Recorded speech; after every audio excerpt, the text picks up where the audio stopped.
20 საათია რუიანი ეთერში საღამოშვიდობისა ოპოზიცია მთავრობას პარლამენტში იბარებს ინტერესის თემა ლარის კურსის ვარდნა. კურსი დღეს კიდევ დაეცა და დოლართან მიმართებაში ოფიციალურად 2 ლარსა და 78 თეთრსაც და თუმცა შავ ბაზარზე უფრო სწორად ჯიხურებში ეს კურსი გაცილებით მეტია. უმრავლესობა მთავრობის პარლამენტში მისვლის აუცილებლობას ვერ ხედავს. ნახოთ დღევანდელი კომენტარები. ჩვენი მოსახლეობის ძალიან დიდი ნაწილისთვის მომავალი წელი იქნება უმძიმესი ეკონომიკური შედეგების გატარებელი წელი. სწორედ ამიტომ ჩვენ, როგორც საპარლამენტო ოპოზიციას, აუცილებლად მიგვაჩნია იმ პირობებში, როდესაც მთავრობა დუმს და არანაირ ინფორმაციას არ აწოდებს მოსახლეობას, ვაიძულოთ მთავრობის ეკონომიკური გუნდი მოვბრძანდეს პარლამენტში და ღია, გამჭვირვალე დებატის და საპარლამენტო მოსმენის გზით მიაწოდოს მოსახლეობას ინფორმაცია, როგორ ხედავს სიტუაციას, რას აპირებს და აქვს თუ არა რაიმე გეგმა ქვეყანაში სიტუაციის გამოსაცვლელად. მთავრობა უნდა მიხვდეს, რომ ბიუჯეტი იყო ამ ეკონომიკაში შექმნილი პრობლემების მთავარი მიზეზი. ამ ბიუჯეტით ვერც ლარი გამოსწორდება და ვერც ფინანსური სტაბილურობა იქნება ქვეყანაში და ვერც ფასების ზრდას აუცილებთ თავიდან. ლარის მდგომარეობა არის უაღრესად მძიმე კრიზისული მდგომარეობის გამოვლენა ჩვენს ეკონომიკაში, რაც პირდაპირ არის დაკავშირებული ბიძინა ივანიშვილის მთავრობის არაკომპეტენტურობასთან და მის მიერ გატარებულ მავნებლურ პოლიტიკასთან. ლარის გაუფასურება ის გაგზავნების შემთხვევაში გარდაუვალია, რომ ეს ეკონომიკური კრიზისი პოლიტიკურ კრიზისშიც გადაიზარდოს. ლარის კურსთან დაკავშირებით ჰქონდა კითხვები, ამასთან დაკავშირებით ჰქონდა არაერთი მნიშვნელობა, დისკუსია სამთავრობო გუნდის წევრებთან მოვისმინეთ მთავრობის მოსაზრება იმ მიზეზებთან დაკავშირებით, რომელიც განაპირობებს ლარის კურსის დევალვაციას. ჩვენ გვქონდა არაერთი განხილვა, სიღრმისეული დეტალური განხილვა ამ საკითხთან დაკავშირებით. შესაბამისად, ჩვენი მხრიდან ასეთი ინიციატივა დღეს არ დადგება. ჩვენ თვითონ გვაქვს ძალიან ინტენსიური თანამშრომლობა ამასრობელ ხელისუფლებასთან და მათ შორის ეკონომიკურ ბლოკთან. არაერთი სამუშაო შეხვედრა ჩატარდა სხვადასხვა ფორმატში, როგორც კომიტეტის ფორმატში, ასევე უმრავლესობის ფორმატში. მთავრობა ყოველთვის გამოთხოვს მზადყოფნას ამ ტიპის თანამშრომლობის. ჩვენ არ ვართ მოწყვეტილები იმ პროცესებს არანაირად, რაც ეკონომიკური, ასე ვთქვათ, და ფინანსური კუთხით ქვეყანაში მიმდინარეობს. პარლამენტი ძალიან აქტიურად არის ჩართული და მე მგონი ეხლა ამ წუთში დამატებითი მოწვევის საჭიროება არ არის. ჩვენ ფორმალური და არაფორმალური ფორმატებითაც მუდმივი კომუნიკაცია გვაქვს მათთან. თუ მოგვიანებით დამატებითი კითხვები გაგვიჩნდება, მე მგონი პარლამენტს ძალიან თავისუფლად შეუძლია ეს რესურსი გამოიყენოს. ლარის კურსის დასტაბილურებას ცდილობს ეროვნული ბანკი. სავალუტო აუქციონზე ეროვნულმა ბანკმა დღეს 40 მილიონი დოლარი გაყიდა. ბანკმა დღეს განცხადებაც გაავრცელა, მინდა რომ ეს განცხადება შემოგთავაზოთ. გაცვლითი კურსის ბოლო პერიოდის გაუფასურების მიზეზი ფუნდამენტური ფაქტორების, დოლარის გლობალური გამყარება, თურქული ლირას გაუფასურება და მოლოდინების ერთობლიობაა. მიუხედავად ფუნდამენტური ფაქტორებისა, ჩვენი წინასწარი შეფასებით მიმდინარე კურსი უფრო მეტად არის გაუფასურებული, ვიდრე რაციონალური მოლოდინები განაპირობებს. გაცხადებული სტრატეგიის შესაბამისად ეროვნული ბანკი გამოიყენებს მის ხელთ არსებულ ინსტრუმენტებს სავალუტო ბაზარზე ჭარბი მეხეობის შესარბილებლად, ისე რომ ლარის კურსი ფუნდამენტურ ფაქტორებთან შესაბამისობაში დარჩეს. საშუალო ვადიან პერიოდში ფასების სტაბილურობის რისკების შემთხვევაში ეროვნული ბანკი გაამკაცრებს მონეტარულ პოლიტიკას. ეროვნულ ბანკს აქვს სათანადო შესაძლებლობა და ინსტრუმენტები, რომ არ დაუშვოს მაღალი ინფლაცია. თავის მხრივ ზომიერი ინფლაცია გაცვლითი კურსის გრძელვადიან სტაბილურობას და ეკონომიკის მდგრად ზრდას განაპირობებს. ეს გახდათ ეროვნული ბანკის მიერ დღეს გავრცელებული განცხადება. ექსპერტები კი მთავრობას ბიუჯეტის რევიზიას და გადასახადების ზრდის გეგმაზე უარის თქმისკენ მოუწოდებენ. თვლი რომ რამდენადაც ეს ტკივნეული შეიძლება აღმოჩნდეს მთავრობისთვის, მან უნდა შემოგთავაზოს ახალი ბიუჯეტი, უნდა გადახედოს აქციზების ზრდას, უნდა გადახედოს საკუთარი ხარჯების ზრდას, რომელიც უნდა შეამციროს. კარგია თუ მთავრობა მოიკლებს გარკვეულ ხარჯებს, შესაბამისად ნაკლებ ფულს ამოიღებს ბიზნესიდან და მოსახლეობიდან გადასახადების სახით და უფრო მეტ ფულს დაუტოვებს მათ განსაკარგავად, ვიდრე თვითონ მას აქვს. უნდა შეწყდეს რეფინანსირების შესახების გაცემა ლარის მასის და ასევე უნდა შეწყდეს, უნდა გაიზარდოს რეზერვების განაკვეთი ლარზე და გაუთანოდეს დოლარისას და ორივე გაიზარდოს და ეროვნულ ბანკმა უნდა დახარჯოს რეზერვები, რომ არ დაუშვას შემდგომი გაუფასურება. წარმოგიდგენ ჩვენ სტუდიაში იმყოფ სტუმრებს ზაზა ხუციშვილი, ქართული ოცნებიდან სერგი კაპანაძე, ნაციონალური მოძრაობიდან პარლამენტის ვიცე-სპიკერი. საღამოშიდობისა ბატონო, მადლობა რომ გვეწვიეთ. ესეთი საინტერესო ეთერი გველის სავარაუდოდ ვინაიდან სტუდიაში დებატები დიდი ხანია ჩვენ არ ქონია რვიანის ფარგლებში, სულ დისტანციურ რეჟიმშია ხოლმე და შესაბამისად ეს ბარიერიც არის ხოლმე. სერგი, რატომ გადაწყვიტეთ რომ ისევ დაიბაროთ მთავრობა პარლამენტში? თქვენ სულ ცოტა ხნის წინ მოусმინეთ აი ამ რთული ვითარების ფონზე მთავრობის პასუხებს. რა ახალი კითხვები გაგიჩნდათ სადღაც ერთ კვირაში? მოგესალმებით, მე ვესალმები ბატონ ზაზას. ტელემაყურებელს ისევ არ გადავწყვეტეთ, ანუ ჩვენ პირველად ვიბარებთ ამ თემაზე საპასუხოდ. ჩვენ აქამდე გვქონდა მთავრობასთან შეხვედრის საშუალება დამტკიცებისას და დამტკიცებისას. ხო, დამტკიცებისას არაფერ მსგავსზე მათ არ უსაუბრიათ, გაგახსენებთ, ანუ როდესაც მთავრობა შემოვიდა დამტკიცებაზე, მათ არ უსაუბრიათ აი ამ 10 პუნქტიან გეგმაზე. ეს დამტკიცების მერე წარმოადგენს ეს გეგმა, მაშინ ყველაფერი კარგად იყო, არც გადასახადების გაზრდაზე საუბრობდნენ, არც ამ კრიზისზე საუბრობდნენ, გვამშვიდობდნენ, რომ ყველაფერი არის ნორმალურად.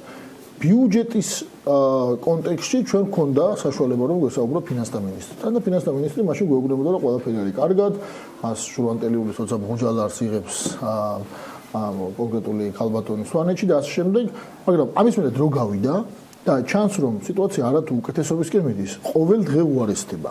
და მიუხედავად იმ ინტერვენციებისა, რომელიც თქვენც ახსენეთ, მათ შორის ეროვნული ბანკის მხრიდან, კიდევ უფრო უფასურდება ლარი.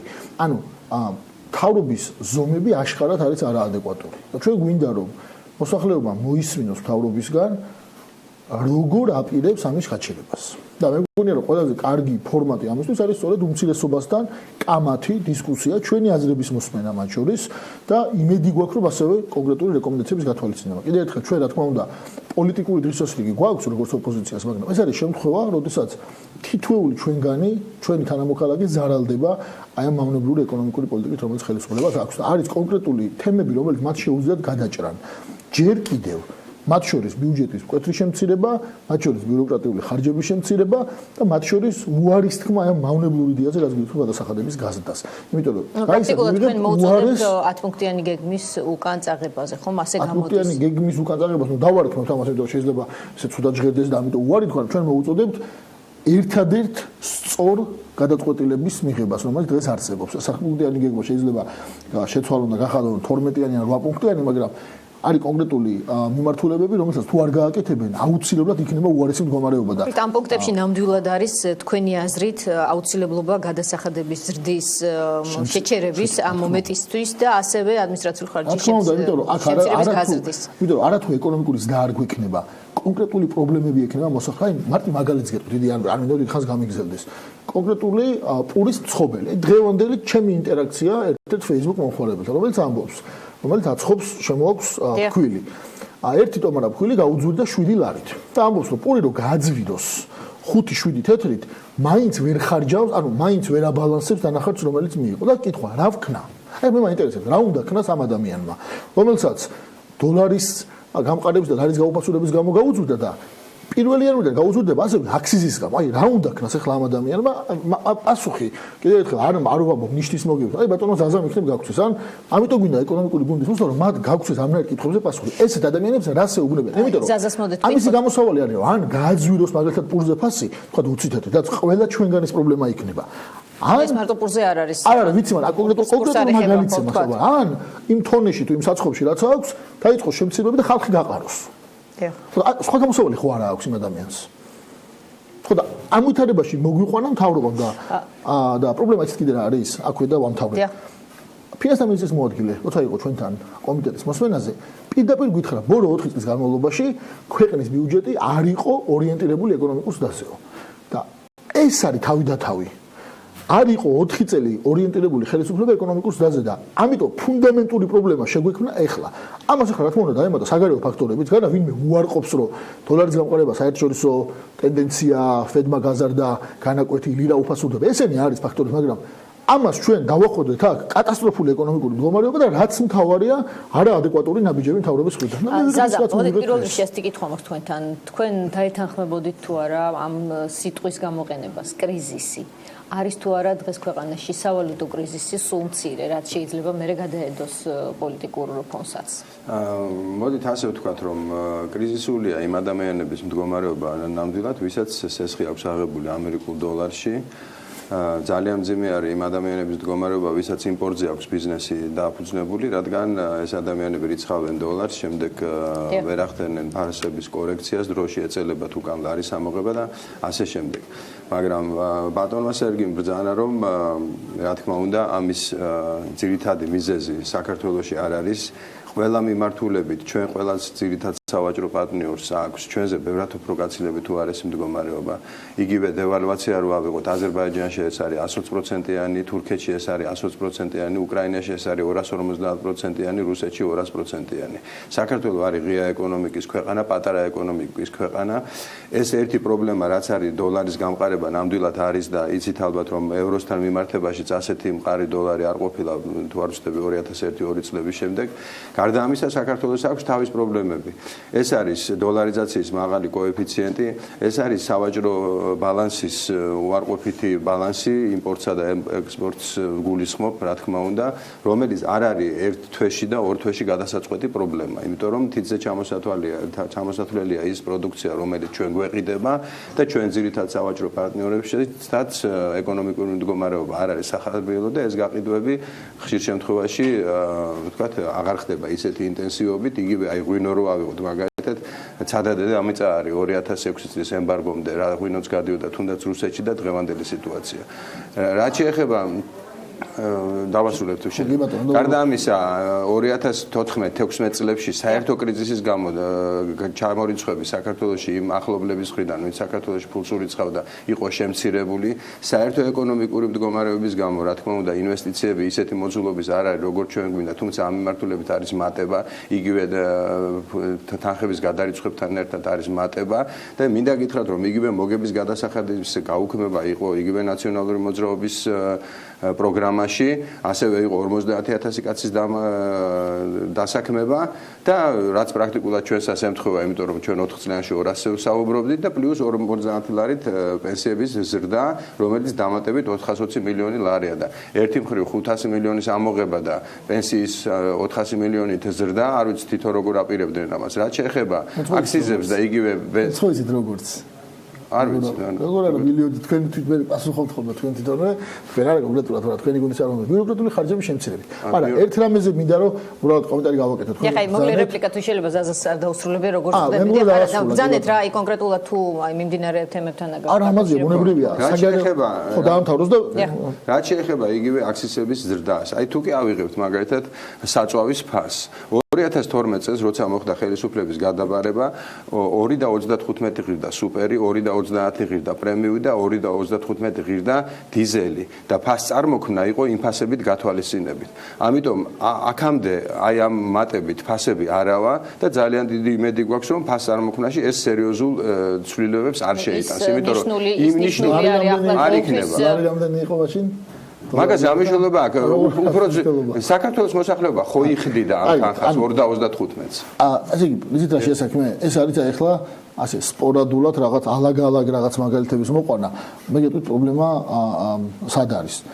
თქვენ ვამბობთ საერთაშორისო ფაქტორებს. კიდევ ერთხელ არ უარყოფს რომ არის საერთაშორისო ფაქტორები.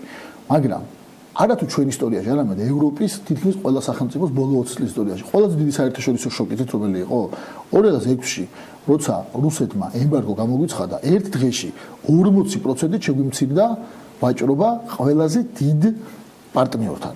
ერთ დღეში. მაშინ სავალუტო ფონდმა გვიწინასწარმეტყურა, რომ -10%-იანი ეკონომიკური ზრდა გვექნებოდა. იმ წელს ჰქონდა 10%-იანი ეკონომიკური ზრდა. მინუსი კი არა, პლუსი. 2008 წელს ჰქონდა ომი, კატასტროფა.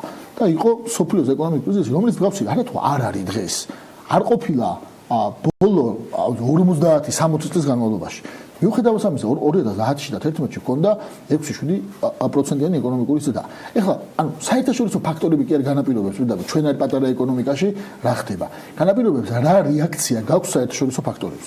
საერთაშორისო ფაქტორები არის ნამდვილად, მაგრამ რეაქცია არის პრობლემა ამასთან მიმართებაში. ანუ აი გადავიდეთ ახლა თქვენს გეგმაზე. ესტონური მოდელი და გადასახადების შემცირება, მოგების გადასახადის შემცირება. კარგია. ოღონდ მოგების გადასახადის შემცირება მოქმედებს მაშინ, როცა ერთ იმდენს როგორც მინიმუმ თავრობა თვითონაც იკლებს. თუ ორჯერ მეც არა, ესტონეთმა ესე გააკეთა. მარტო გაუნაწილებელი მოგება კი არ შეამცირა. ასევე ბიუროკრატიული ხარჯები შეამცირა იმდენად, რომ დაარქვეს ანტისაბერძნეთი. ანუ საბერძნეთსაც ჰქონდა იმის საწინააღმდეგო გააკეთა. დაახლოებით 30%. და ჩვენ ახლა ხედავთ ამ ბიუჯეტში სუს გაუზრდეთ საერთოდ დაფინანსება. ანუ იმის გამიდა რომ ესე საერთოდ 10%-იანი არ არის 10%, არავის შემთხვევაში. საერთოდ ჯამში არის უკეთეს შემთხვევაში გადაჭერა როგორც 3%, 10 არც ერთი დათვლით არ არის. ახლა ორ უწყებას თუ მოიღებ 10 არის, მაგრამ მე სხვებს თუ გაუზრდი, 10-ზე ნაკლები გამოდის, ეს ხო ვიცით ახლა ჩვენც ამაზე ვილაპარაკეთ პარლამენტის სტომას, მაგრამ 3%-იანი შემცირება არაფერი არ არის. რადიკალურ შემცირებაზე ჩვენ ახლა არა გვაქვს იმის იფუფუნება, რომ ნახევარ ზომები გავაკეთოთ. რა ვითარებაში ახლა უნდა იყოს რადიკალ აი 2009 წელს მაგალითად მოიყვანე ნინობოდიში დავამთავრებ ამ აზრს. მაშინ ისი დავგადაგვარჩინა? 4 მილიარდ 700 მილიონი, მაგრამ შემოვიდა როგორ ეკადრებად, რა თქმა უნდა, დღემდე შემოდის 700 მილიონი დოლარი შემოდის. ასლაბარაკო, დღემდე შემოდის ეგවත් მუზაზე და მაგ ფულის ნაწილი იყო პირდაპირ საბიუჯეტო დახმარება და მეორე ნაწილი იყო სოციალური მასში, მათ შორის დეგმილების დახმარება. მაგ რა თქმა უნდა დიდი ფაქტორი იყო, მაგრამ მაგ კი არ იყო მარტო. თავარი იყო ის, რომ ჩვენი მხრიდან დავახვედროთ სწორი საბიუჯეტო პოლიტიკა. აი, რასაც ქვია, აი მოიჭრა უდიდესი დანახარჯები ბიუჯეტში. ეგეთი ქამრები შემოჭრა არ ქონია საქართველოს არასოდეს ისტორიაში. ესე იგი და ყველანაირი დიდი ყვირილის გარეშე. მაშინ პრემიერ-მინისტრმა ბურგერიძემ გადაწყვიტა, ეს იყო ერთადერთი სწორი გზა და აი მართლა მინიმუმამდე დაიყვანა სამთავრობო ხარჯები. ძალიან კინეული. ნანახი გვაქვს ის პრემიების და ხელფასების ის რიცხვებაზე. პრემიების და ხელფასების მოილაპარაკეთ. ეხლა გეღოწებით 2009 წელს ყველაზე დიდ კრიზისში იყო ყველაზე დიდი შემცირება, იმიტომ რომ მეტი გზა მაშინ არ იყო და ამ გზით თუ არ წახვედით, მოხმაურების ზაზა გისმენთ აი ეს შეკითხვები რასაც ახლა სერგი სვამს მხოლოდ ოპოზიციის არის აი თქვენ როგორც საპარლამენტო უმრავლესობის წარმომადგენელს გაქვთ თუ არა ასევე კითხვები მთავრობის მიმართ მსგავსი ტიპის თუ პრინციპში პასუხები გაქვთ და შესაბამისად ამ ეტაპზე ახალი კითხვები ეკონომიკური ზრდა რეგიონში დღესდღეობით არც ერთ ქვეყანას არ აქვს ისეთი როგორც საქართველოს ეგეგმება ეხლა და ამ წლებშიც ჰქონდათ და მაშინ როცა ბატონი სერგი ლაპარაკობს ჩვენ მეზობლებს ბევრად უფრო მეტი ჰქონდათ ეკონომიკური ზრდა და მინდა გითხრათ რომ აზერბაიჯანის დავთობისგობა არ დარდება ესე ბატონო ესეთ შედარება ყოველთვის მაღალი ჰქონდათ მეზობლებს როგორ არა მაგრამ საერთოდ რეგიონში ეკონომიკური ზრდის ტენდენცია საერთოდ და ეხლა სხვანაირი სიტუაცია მოგეხსენებათ ეხლა რა ხდება ყველა ქვეყანაში ჩვენს გარშემო ამიტომ ჩვენ მინდა გითხრათ რომ ეკონომიკური გუნდის მიმართ გვაქვს ნდობა რომ მათი გატარებული რეფორმები რომლებიც რა თქმა უნდა მძიმეა და არავის არ უხარია რომ რაღაცა გაძვირდება ზოგი ნაკლებად ზოგი მეტად ეს ვის უხარია ასეთი სიტუაცია მაგრამ ეს ერთადერთი გამოსავალია თქვენც ასე ფიქრობთ ანუ აი ეს რესურსი რასაც ოპოზიცია მიგანიშნებთ ექსპერტთა ნაწილიც რომ არ იქნება ურიგო თუ გადახედავს მთავრობა ბიუჯეტს და მეტად შეკვეცავს ადმინისტრაციულ ხარჯს. შეიძლება ეს დაუშვათ აი ამ რევიზია ბიუჯეტის თქვენს გაგიჩნდეთ ეს იდეა თუ გაქვთ უკვე შეიძლება იხილავთ შეგნით ჯერჯერობით გარეთ გამოტანილი არ არის. არა მე ასეთ განხილვებში მონაწილეობა არ მიმეღია ბიუჯეტი მიღებული იყო და ვაპირებთ ასე მუშაობას. არანაირი შეკითხვა დამატებით ამასთან დაკავშირებით არ არის. აი ეს პრობლემა ამ ანალიზში კიდე სად არის? საგარეო ფაქტორები ისე დახატა რომ ახლა გადასწრება და მაშინ არის 2010-12 წლებში ისეთი ნავთობის ფასი იყო სოფლიოში, რომ საქართველოსთან გადიოდა 300 მილიონი დოლარით მეტი ვიდრე დღეს გადის. ჩვენ ხო ვიცით რა, ვერ ყვებით ამ თემაში, რომ ლარის დოლართან მიმართება განპირობებული რამდენი ფული გადის და რამდენი შემოდის. ნავთობის ფასის გამო 300 მილიონი დოლარით მეტი ყოველწლიურად მეტი გადიოდა. ანუ იმენა დიდი წნეხი იყო ლარზე, რომ შეუდარებელია დღევანდელთან. დღეს რადგანაც გაიაფებული არის ნავთობის ფასები, ნაკლები ფული გადის გარეთ. ანუ თქვენ რომ კარგად ჩამოთვალეთ ის გარეშე პრობლემები რა არის, ეს პლუსში არის. ანუ ეს ეხმარება ლარს უფრო მყარი უნდა იყოს ამის მაგამ. მიუხედავად ამისა კატასტროფულად გაუფასონდა. ანუ იმის გამიდა რომ ესე სელექტიურად თქვა რომ აი იქ პრობლემაა ლირა, იქ პრობლემაა ფედი, რაღაც ესე არ ხდება.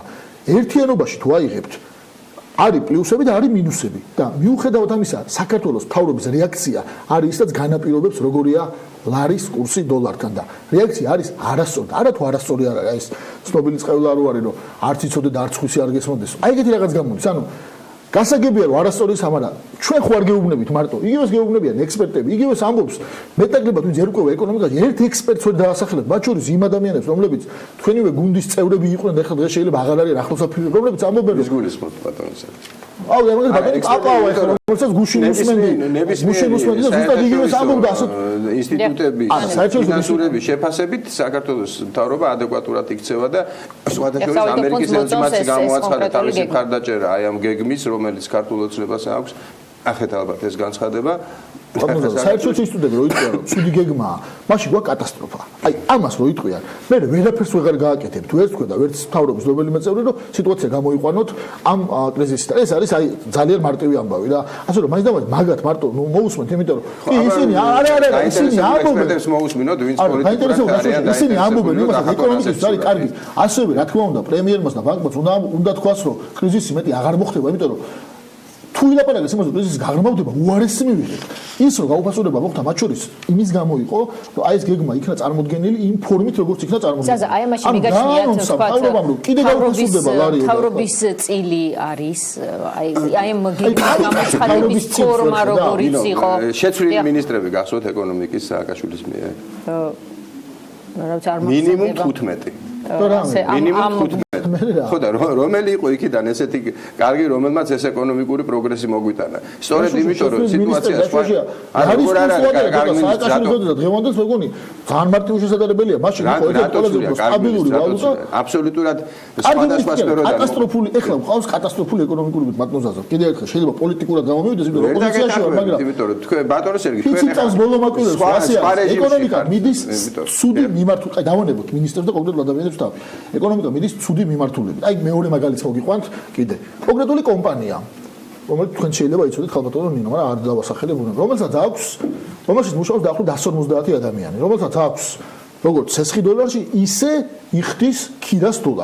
რომელმაც 2017 წლის ბიუჯეტი რო დაგეგმა დაახლოებით იცოდა რა რომ ცუდი მდგომარეობა იქნებოდა აი 2 და 15 რო იყო 2 და 55 წელს დაგეგმა ბიუჯეტი აი ყველაზე უარესი გათვალა არ დაწყებულა 17 წელი და უკვე არის 2 და 8 თითქოს 2 და 78 ხო ამ კომპანიას აქ ერთადერთი გამოსავალი ერთადერთი უნდა დაიწყოს ხალხის გაშვება ხო გამოსავალი აღარ აქვს და თქვენ როცა ამბობთ რომ გაისად ასეთი კომპანიები დაიწყებენ ხალხის გაშვებას იმპორტიორები თქვენ თვითონ აღიარეთ რომ მათ ექნება პრობლემა და იმპორტიორების პრობლემას რომ ამბობთ რაღაც 5 კაცი კი არაა საუბარი ერთ-ერთ ყველაზე მძლავრ სექტორზე არის საუბარი მათ მოუწევთ ხალხის გაშვება ან ფასების გაძვირება როცა ამბობთ რომ აქციის გაძვირების შედეგად ყველა ჩვენგანს გაუძვირდება როგორც ტრანსპორტი ისე საწვავი ისე ნებისმიერ ეკონომიკური საქმიანობა ამას როცა ამბობთ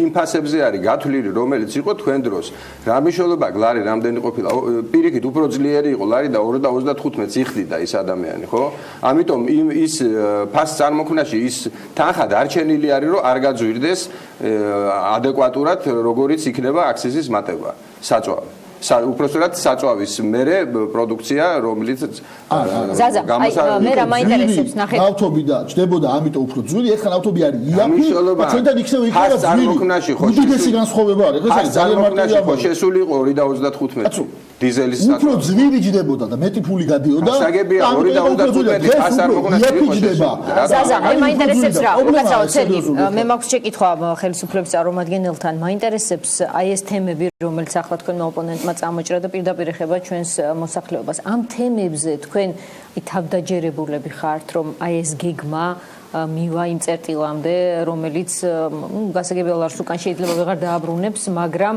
მოსახლეობის აი ამ კრიზისულ მდგომარეობას რაღაცა წერტილზე დააფიქსირებს აი რომელი შეიძლება ეს პროცესი გაგრძელდეს რომ ინფრასტრუქტურის მოწყობაში იხარჯება სერიოზული თანხები სადაც დასაქმდება 50,000 ადამიანი დაახლოებით ინფრასტრუქტურულ პროექტებში ის რომ ჩვენ აი ამ მიმართულებით კიდე უფრო გავზდით ტურისტების ნაკადს, რომელიც უკვე იცით რომ ყოველწლიურად მატულობს და ძალიან კარგი შედეგები გვაქვს. საქართველოს თავის მეზობლებთან არის კონკურენციაში. ამიტომ ეს პროგრამები სულ მუდამ უნდა დახვეწოს და განავითაროს, რომ მეტი და მეტი ტურისტი ჩამოვიდეს და ესეც შესაბამისად ამ თანხების შემოდინებაა. ევროკავშირთან თავისუფალი ვაჭრობის შეთანხმება და ჩინეთის მიმართულებით გვაძლევს იმის საშუალებას, რომ ნელ-ნელა გავზარდოთ უფრო ჩვენი პროდუქციის როგორც ჩამონათვალი, ასევე საექსპორტო საშუალებები. იმიტომ რომ იცით ალბათ რომ რამხელა ყურადღება ექცევა დღეს საქართველოში წარმოებას და რამდენი პროგრამა არის ამის მხარდაჭერისათვის და როგორ შრომობს ჩვენი გუნდი საგარეო მიმართულებით იმისათვის რომ მოხდეს ბაზრების დივერსიფიკაცია და ახალ ბაზრებზე, უფრო სტაბილურ ბაზრებზე შევიდეს საქართველოს პროდუქცია. და აი ეს არის ამას ქვეყანა თუ არ ამცირებს გადასახადს. აი მარტივი კითხვა. ეხლა ჩინეთი რო ახსენეთ, მე კიდევ ერთხელ ვარ ძალიან მომხრე ნებისმიერი თავისუფალი ვაჭრობის, ამას ვერავინ ვერ დამწამებს რომ ან პროტექციონისტი ვარ რაღაცა და ხვალ ვაღიარებ რომ ერთ-ერთი კარგი ნაბიჯი იყო ჩინეთთან თავისუფალი ვაჭრობა ამ ხელისუფლებით. და იმ მცირე კარგი ნაბიჯებს შორის იყო ერთ-ერთი ეს. მაგრამ თავისუფალი ვაჭრობა ჩინეთთან გამოიწვევს თუ არა იმპორტის ზრდას.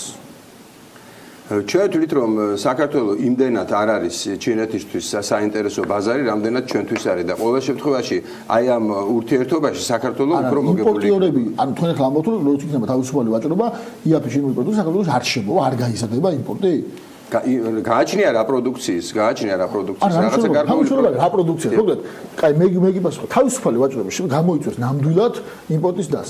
ექსპორტი როგორ იზრდება? ანუ აი როგორ ზრდით ქვეყანაში ექსპორტს, როგორ ზრდით ქვეყანაში ინვესტიციების რაოდენობას. ბოლო ორი კვარტალი ინვესტიციები რომ მცირდება, ხო იცით? ტურისტების რაოდენობა როგორ მცირდება ხა სხვა. ბოლო ორი კვარტალი ინვესტიციები მცირდება და მეორე და მესამე კვარტალი ინვესტიციები მცირდება. სტატისტიკის მონაცემებია.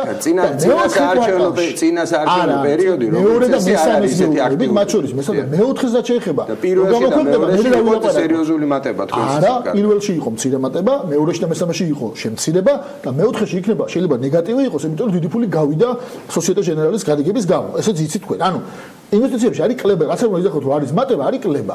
რაც შეეხება ტურიზმს, ტურიზმში არის ნამდვილად მატება, მაგრამ ტემპი არის დავარდნილი. 1%-იანი ზედა იყო და 2%-იანი იმას რომ ის ინფრასტრუქტურული პროექტები თათუშეთის მიმართულებით, სვანების მიმართულებით, მიმართულებით არ არის ამის სტიმულირება? როგორ არა, მაგრამ კიდე აი ნახეთ ასე საუბარი, ფული გასვლა შემოსვლა არეგულირებს ლარის კურსს. და თქვენ ამბობთ რომ ჩინეთთან ის გვექნება, ანუ გაიზრდება იმპორტი და მეორე მხრივ ექსპორტი როგორ იზრდება, ფული როგორ შემოდის ქვეყანაში, ეს მაინტერესებს და რაც თქვენ ახლა რაც ეკონომიკურად შეთავაზ, ეს ფულს არ შემოიტანს ქვეყანაში. გადასახადების დაწევას, იმიტომ კი არ გეუბნებით, რაღაცა პრინციპი გვაქვს და არის ჩაციკრულები გვაქვს. გადასახადს როცა ამცირებ, შემოდის მეტი ფული. როცა პოლიტიკა გაორიენტირებული ექსპორტის გაზრდაზე, მაშინ შემოდის მეტი ფული და არა გაქვთ ეს პოლიტიკა. პოლიტიკა გაქვთ, ეხლა რაც გააკეთა ხელისუფლება, აი დავამთავრე ძალიან მარტივი მას ვიტყვი.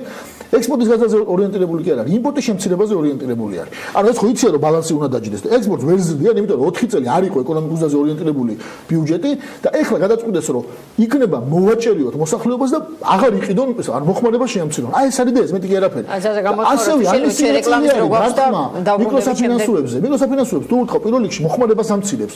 აი ესეთი არახუმანური, მაგრამ მეორე მხრივ ამ ვითარებაში იპოვეს ყველაზე მარტივი, კიდევ ერთხელ არასწორი, მაგრამ გამოსავალი. შევამციროთ მოხმარება. თუმცა ეს გამოსავალი მაინც არის, თქვენ ფიქრობთ, რაღაცა თვალსაზრისით? გამოსავალი როგორ არის? იცით, აი, როდესაც მშიერ ადამიანს აღარ აჭმევ, იმიტომ რომ იქნება აღარ მოშვიდეს ისე როგორც ადრე მოშვიდება. ეს თუ გამოსავალია, მაშინ არის გამოსავალი, მაგრამ ეკონომიკურ გზაზე იმოქმედებს კატასტროფულად. ეხლა მე კიდევ ერთი კითხვა. თუ ასეთი ეკონომიკური ზრდა იქნება, რო თქვი, ყველაფერი, ყველა გვეუბნება კარგად არისო. დეგეგიდან შემოსავლები როგორ გიმცირდებათ, გაიცათ? აი როგორ შეიძლება ეკონომიკური ზრდა იყოს ქვეყანაში, მაგრამ 4%-იანი როგორც ეს არის ჩადებული და თქვენივე ბიუჯეტში იყოს ჩადებული ნაკლების და დეგეგიდან შემოსავლა. ეს ხო აი ძალიან მარტივი ამბავი არის. დეგეგი არის მიბმული ეკონომიკურ აქტივობაზე. თუ ნაკლები ფული შემოვა, ესე იგი არ იქნება ეკონომიკური ზრდა. ვიცით, ზაზას გამოხმაურების საშუალება, ზაზა აი ამ კონკრეტულ თემებზე რაც ბოლოს სერგიმ დასვა, ამას ყველაფერს აქვს პოლიტიკური კონტექსტი, ბუნებრივია. ოპონენტამ ასეთი დოზით კრიტიკასაც, ფონსაც, რაც აი ამ ლარის კურსის ვარდნას მოყვება, მაინტერესებს ხედავთ თუ არა პოლიტიკურ პრობლემას აი ამ ეკონომიკური ფონის პარალელურად. გუნდისთვის პოლიტიკურ პრობლემას. პოლიტიკური პრობლემა, ეხლა, როდესაც სიტუაცია ქვეყანაში არის ასეთი, რა თქმა უნდა, მოსახლეობის დიდი ნაწილი განწყობილი არის ნეგატიურად. ეხლა ამას ცალსახაა, ამას ვერანაირად ვერ გაექცევი, ხო? მიუხედავად იმისა, აი რაც ჩვენ ვისაუბრეთ ბატონმა სერგეიმ მათგანმა, რომ დიდი მნიშვნელობა აქვს საგარეო ფაქტორებს, მოსახლეობას, რომელსაც ეხლა ჩვენ ვთქვით, რომ იგივე ვისაც თქვა დოლარში აქვს ესხი და მძიმეთა მდგომარეობა, იმას პრაქტიკულად ხშირ შემთხვევაში არ უნდა მოსმენა იმ ფაქტორების და აინტერესებს მარტო თავისი მდგომარეობა, ხო? რომ აი რომ იქნება თუ არა ხვალ უკეთესად, მაგრამ როდესაც ამის ბერკეტები რეალურად ძალიან მძიმე არის, რომ აქ რამე შეცვალო, ამ შემთხვევაში ანუ ეს თქვენ ფიქრობთ, რომ სხვა ალტერნატივა მთავრობას ამ ეტაპზე არ ქონდა? იმიტომ რომ ალტერნატივა არის ხოლმე არაპოპულარული ასევე, თუმცა მეორე მიმართულებით ნაბიჯები, უფრო ბაზრის ლიბერალიზაციის მიმართულების ეს არჩევანიც ჰქონდა მთავრობას, თუმცა სხვა გზას დაადგა, ხო? ხო, ამ მიმართულებით ეხლა შერჩეული ეს მატება აქსისების, რაც აი თქვა შეიძლება მძიმედ ყველა შემთხვევაში იყო ისეთი მიმართულებები არჩეული, რომელიც ასევე შედეგის მომტანია სხვა კონტექსტში დანახული რეალობიდან. აი მაგალითად იგივე ავტომობილების მიმართულებით, ხო? განსაკუთრებით ეს ეხება მარჯვენა საჭიან ავტომობილებს. ამიტომ ეს არის ის თქვათ გეგმა, რომლის ჩვენ გვჯერა და ვფიქრობთ, რომ შედეგის მომტანი იქნება. და ამისათვის არის შემდეგი წელი, რომლის პირველი ნაწილი ნამდვილად არ იქნება მარტივი, მაგრამ ვფიქრობთ, რომ ჩვენი გეგმა გამოიღებს შედეგებს და საშუალო და გრძელვადიან პერსპექტივაში შედეგის მომტანი იქნება ჩვენი ქვეყნისთვის. ავტომობილებზე შეიძლება ერთი კომენტარი? კი ბატონო, და რეკლამაზე გავდივართ. აი მართლა მაინტერესებს, თვითონ ახსენე და არ ვაპირებდი ამას შესვლას.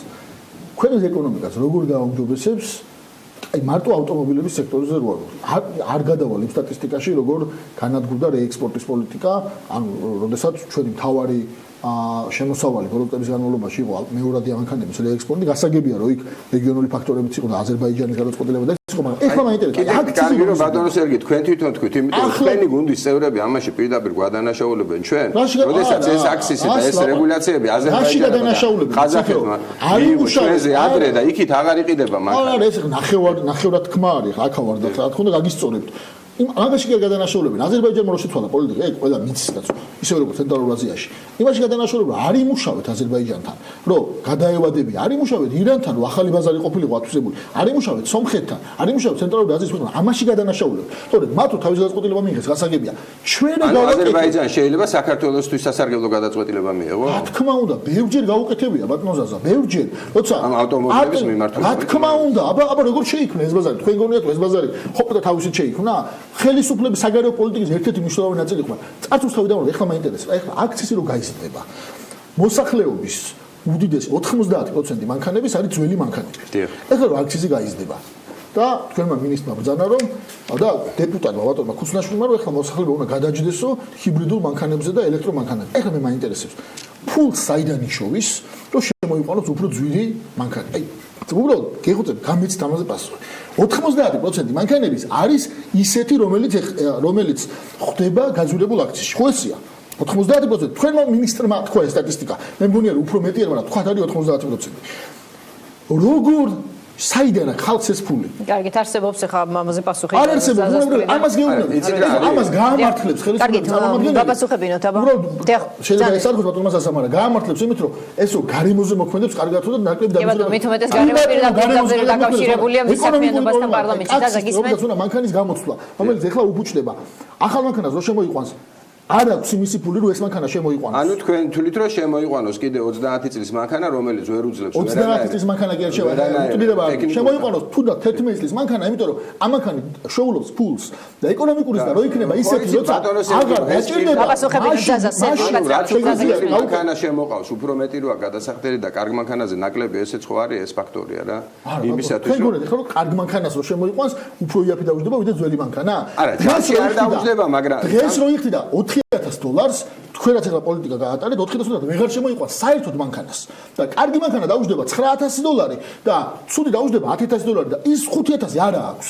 ამაში არის საქმე. ანუ თქვენ ახლა ლოგიკურად სწორია, კარგი უფრო იაფი უჯდებაო, ძველ ანუ გაძვირებულ ძველთან შედარებით, მაგრამ ეს ყველაფერი ჯამში არის ორივე უფრო ძვირი, ვიდრე დღეს რაც აქვს. აი ესაა პრობლემა და კარგით. არ შველის ეს რეკლამის დრო ნაბიჯები გვაქვს. ეკონომიკას. რეკლამის დრო გვაქვს, ზედაც თუ არ აქვს პასუხი, დაუბრუნდებით და რეკლამის შემდეგ მოგცემთ შესაძლებლობას რომ გამოეხმაუროთ დროებით.